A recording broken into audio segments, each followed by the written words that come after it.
Hello everyone. Again, this is your junior high school math teacher, and in this video, I'll be discussing the second case, or I'll be discussing the continuation of solving oblique triangles, but this time we will consider another combination of three given parts uh, that is classified under case number 2, or what or known as the ambiguous case. So after you watch the video, you should be able to illustrate law of sines and applying this law of sines by solving oblique triangles under the ambiguous case.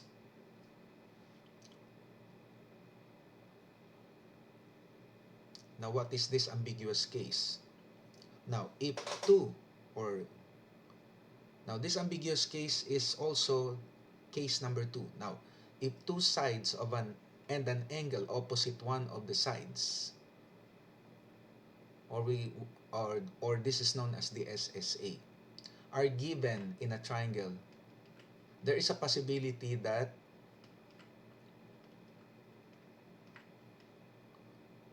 no triangle, or there is one triangle that exists, or most probably two triangles that we are trying to solve exist. Okay, so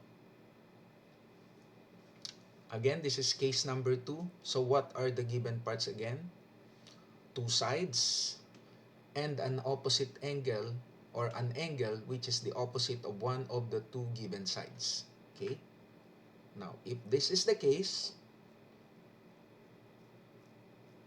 how do we solve this triangle, and why is it that case number 2 is called an ambiguous case? Now suppose we have an oblique triangle, and the given parts are probably this one, this side denoted by side small letter a, which is the length, okay, the given length, together with the opposite angle alpha, which is the angular measure of angle A, and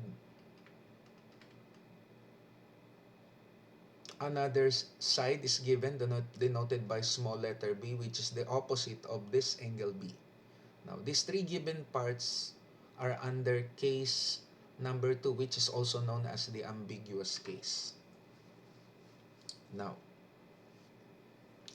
if we try to solve the oblique triangle under this case, okay, so consider this triangle.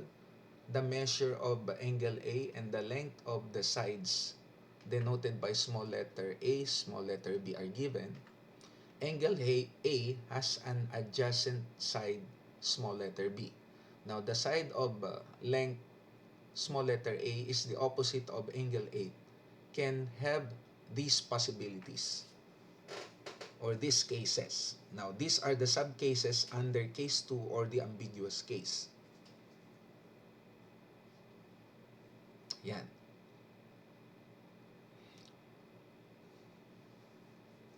Now, there are 6 different possibilities or cases or subcases if two sides and an angle are given. Now, let us assume that B denotes the length of segment AC, A or small letter A denotes the length of segment BC, and H is the height or the altitude of the triangle to the base named as segment AB. Now, for you to clearly visualize this given information, let us consider this triangle, okay, so which is named as triangle ABC, in which you are given the length of two sides denoted by small letters A and B together with angle A. Now, notice that H is equal to B sine of angle A. Now, so case 1. Now, this case 1 is under case 2, which is the ambiguous case. Now, angle A is acute. Side A is too short to complete a triangle. So, ito yon, no? So, if that would be the case, if side small letter A is too short to complete a triangle, meaning there is no triangle formed or there is no triangle that exists. So, another indicator to conclude that there is no triangle that exists is that if we compute for the value of sine of angle B, it will give us a value which is greater than 1. And there is no such sine value which is greater than 1. And it's this. A is shorter than the height, which is also shorter than side small letter B. Now, para maintindihan nyo, ito yung drawing. Ayan. Now, this is the figure. So, obviously, this side right here, denoted by small letter A, is too short to complete the triangle. It means the end of this segment cannot reach point B to close out the figure or in order to complete the triangle. Okay? Ayan. So, meaning, with these given parts, wherein this is too short, it means it cannot form a triangle. Okay? So, that is case 1. Now, for case number 2, angle A is acute, meaning the measure is less than 90 degrees. Now, there is a unique triangle with the given condition. It means side small letter A happens to be the height or the altitude of this triangle. Therefore, the triangle that exists is a right triangle. It means that, okay, sine of angle B is equal to 1. Therefore, your angle B is 90 degrees or a right angle. And side A happens to be the height of the triangle. And this side is shorter than the side adjacent to angle A. Okay? Next. Case 3. Angle A is acute. There is a unique triangle with the given condition. Ayan, ito na. Now, hence, with this case, only one triangle that exists, which is an acute triangle. Meaning, the value of sine B is greater than 0 but less than 1. And side small letter A is longer than side small letter B. Now, if we want to look at the figure, at the triangle, ito yung itsura. Okay? So, this is your side small letter A. By looking at the figure, this side is longer than this side. Yun. Okay? Yun yun. Okay, so that is case 3. Now, for case number 4, again, angle A is acute. Now, there are two possible conditions where side small letter A is located. Ayan. Two triangles that exist, meaning one triangle is acute and the other triangle is obtuse. If, okay, the sine of value of angle B is greater than 0 but less than 1. And what else? Side small letter A is longer than the height but shorter than the side adjacent to angle A. So, ito yon. Okay. Ayan. Okay? Yung sinasabing acute angle, ito yon. Yung buong triangle. Okay? And yung obtuse triangle, ito yon. Okay, this one. It means this side right here, pwedeng nakaposisyon ng ganito. Okay? So, we have two triangles. So, triangle ABC, which is this one, and obtuse triangle AB prime C prime. Okay, so ito yun. Okay, next. Number 5. Angle A is obtuse. meaning no triangle exists if, okay, sine of B, angle B is greater than 0 but less than 1. And side small letter A uh, is shorter or as long as side small letter B, which is the adjacent side of angle A. Okay? Yan. So, kung ang itsura ang titingnan natin, ito yon. Okay? So, it means this side right here, denoted by small letter A, is too short to close this figure and it can never reach point B. Yon. Next. Case 6, angle A is obtuse, and if that's the case, there is only one triangle that exists. If sine of angle B is greater than 0 but less than 1, and side small letter A is longer than side small letter B, which is the side adjacent to angle A. And uh, this is the figure. Okay. Yeah.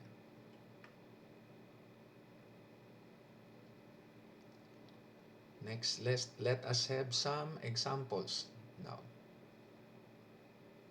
Let us try to solve this obtuse triangle under case 2, wherein the given three parts are one angle and two sides. Ayan. Angle B is 56 degrees and angle A is 27, and side small letter A is 27 and side small letter B is 7.8.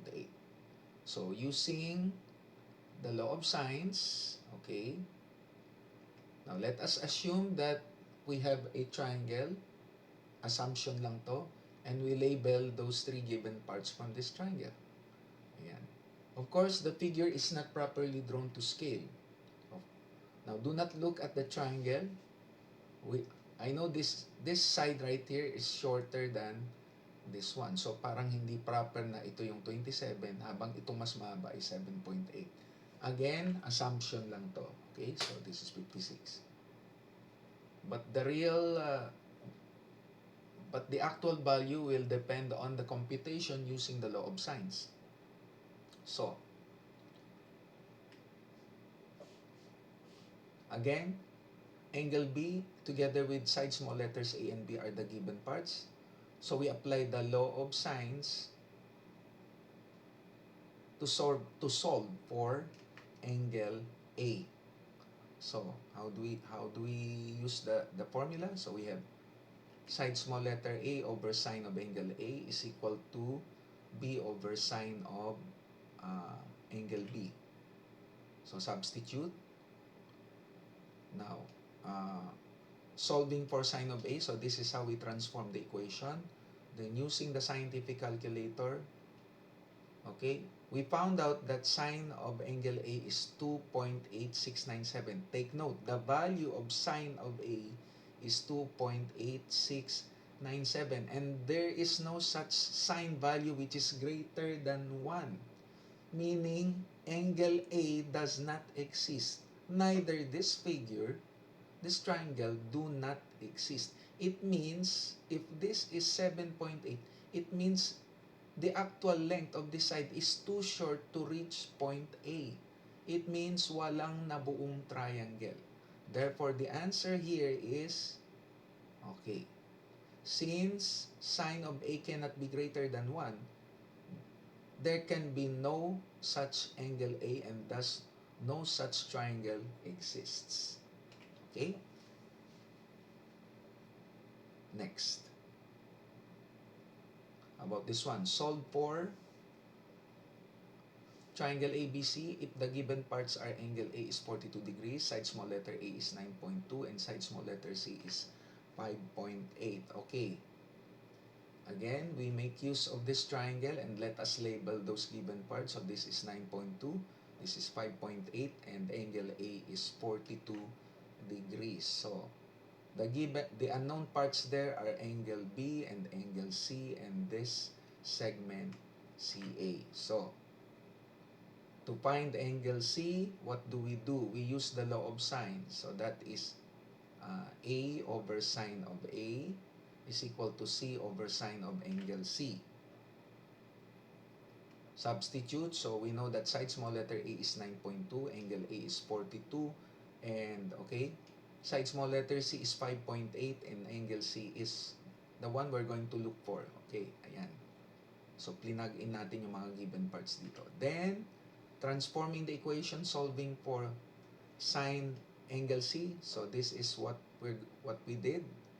Okay, 5.8 times sine 42 over 9.2. Ayan. We just do the cross product method.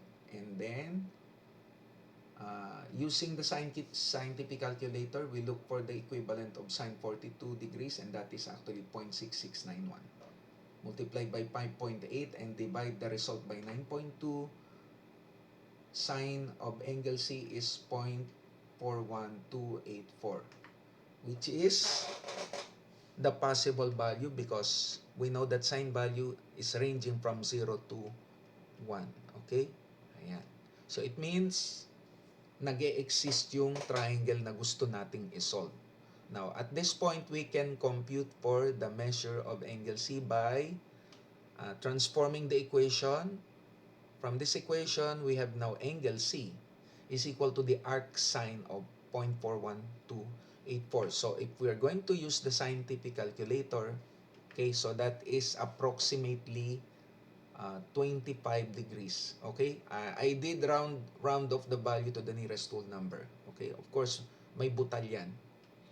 But if we consider the whole number that is rounded off from a number with a fractional part, we have this. We consider this. This is actually approximately equal to 25 degrees. And this is your angle C. Okay? Next. Okay. Now, why did we consider angle C prime? Okay. Ito yon, no? Now, there is a possibility that we are actually solving two triangles. Okay, one is acute and the other one is obtuse. So that's the reason why we have the C prime. Okay, which is the supplement of angle C having a measure of 25. So they are supplementary to one another. Okay, so now we need to consider both 25 degrees and 155 degrees for angle C with the same sine value. So ibig sabihin, if we consider the two angles right here, getting their sine value, we get this 0.41284. Okay? Now, if we consider adding 155 by 42 degrees, what do we have? 197, which is greater than 180 degrees. No, ano ibig sabihin nito kapag meron tayong nakuhang value na lagpas ng 180 degrees, which is 97. Okay. Ito ang magiging basis natin para sabihin natin ang sinosolve nating triangle ay isa lang. Okay? Now, then we can therefore say that we only have one triangle that exists. Okay? And that is this one, triangle ABC itself. So, wala tayong obtuse triangle dito. Okay? Now, we can go on with solving this triangle. So, ito hindi nag-i-exist yung isang triangle na merong ganitong sukat na obtuse. No? It means there is no obtuse triangle. Only the acute triangle ABC. So, we can go on solving the remaining unknown parts from this triangle. Angle B and then side small letter b, which is the length of segment CA, and this is the opposite side of angle B. So, to find angle B, we use the angle sum theorem by adding these two angles and subtract the result from 180 degrees. And we have the measure of angle B.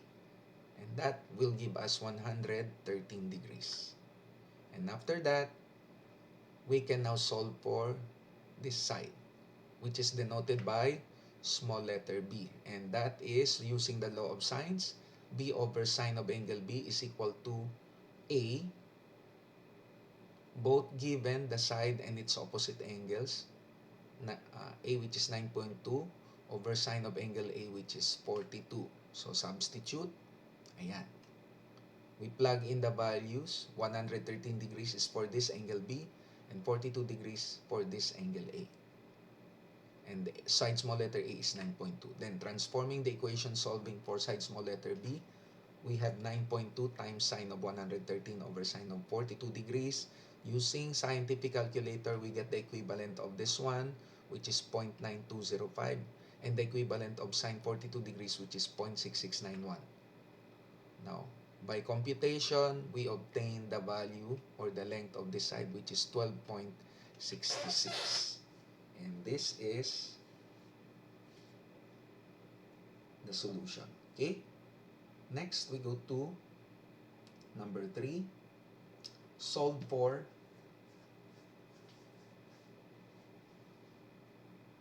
this triangle with the given parts, and again under case number 2. Angle A is 53.5 degrees, side small letter A is 19.7, and side small letter B is 21.9. Okay, so this is the triangle. We label the given parts. And of course, the unknown parts are to be solved. That is angle B, angle C, and side small letter AB or BA. Now, we need to find the measure of angle B. So, using the law of sines, okay, A over sine of angle A is equal to side small letter B over sine of angle B. Substitute, okay, and then transforming the equation solving for B. So, sine of angle B is 0.89362. It means the triangle exists because we got the sine value which is within the range of 0 and 1. 0 to 1. Okay? Now, to get angle B, that is the arc sine of this value, and that is 63.33 degrees. And with this obtained value, we get its supplement. So it means we subtract this from 180, and what we have? That is the measure of angle B prime. Now, why do we have angle B prime? Because we are trying to anticipate that the triangle that we are solving right now are two. One acute triangle and one obtuse triangle having one of its angles measures 116.67 degrees, which is the B prime. Okay? Ayan. So, now, if we try to add this value from the original given angle, which is 53.5 degrees, what do we have? The sum is 170.17, which is what? Compared to 180, it is less than 180 degrees. So what does this mean? Hindi lumagpas ng 180. Ibig sabihin, ang sinosolve nating triangle ay dalawa. Isang acute triangle na ito at isang obtuse triangle. So, marami tayong isosolve dito, no? Okay, then, yan na. Then, there are two triangles exist. Okay? And these are the acute triangle ABC and the obtuse triangle AB prime, C prime. Now, ano bang itsura ng AB prime, triangle AB prime, C prime? O sige, tingnan natin. Ito yon. Okay? So, ibig sabihin, itong side na to, maaring nakapwesto ng ganito. Okay? So, kung ganito ang pwesto, nandito yung point B. Okay? Para lang ma-distinguish natin siya sa point B na nasa acute triangle, ginawa nating B prime. At yung C dito, na ganitong opening, ito naman yung opening nung angle at point C, kaya meron tayong C prime. To distinguish this one from the original, from the acute triangle ABC. Ayan. So, ito yon. Okay? Ayan. Yun. So, we label the same set of given parts dito. Okay? So, ang hahanapin natin ay ito, C prime, angle C prime, segment AB prime. Okay? Ito, anong sukat? Actually, ito yon 116.67. Ito yon angle B prime. Now, to find angle C and angle C prime, we have the following. Ayun.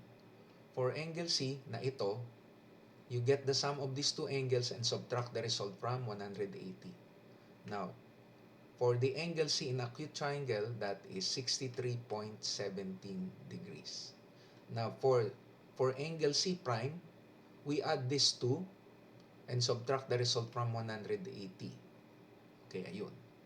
And angle C prime is, ayun, maliit, 9.83 degrees. Then, to find side small letter C from the acute triangle and side small letter C prime from the obtuse triangle, we use the law of sines. Ayan. C over sine of angle C is equal to A over sine of angle A. Ayun. So, ito ay para sa acute triangle. So, C over sine of C, which is 63.17, is equal to 19.7, which is your A, and angle A is 53.5 degrees.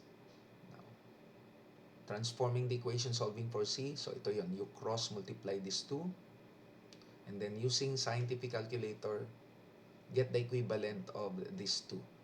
Ayan. Or, ayan na. So, C, side small letter C, is 21.87, which is this one. Ayun. Now, we just solved the acute triangle. Okay? But we have yet to find out the length of this side right here from the obtuse triangle. So, ito naman yon. Ito naman yung gagamitin natin. Side small letter C prime over sine of angle C prime is equal to, okay, the same ratio, ito rin yun. Ayan. Then, okay, transforming the equation solving for side small letter C prime, what do we have? Ayun. This side is 4.80. Okay? Ayan. So, kapag nagsosolve tayo ng triangle na mayroong nag-i-exist na acute and obtuse triangle, mahaba talaga ang solution.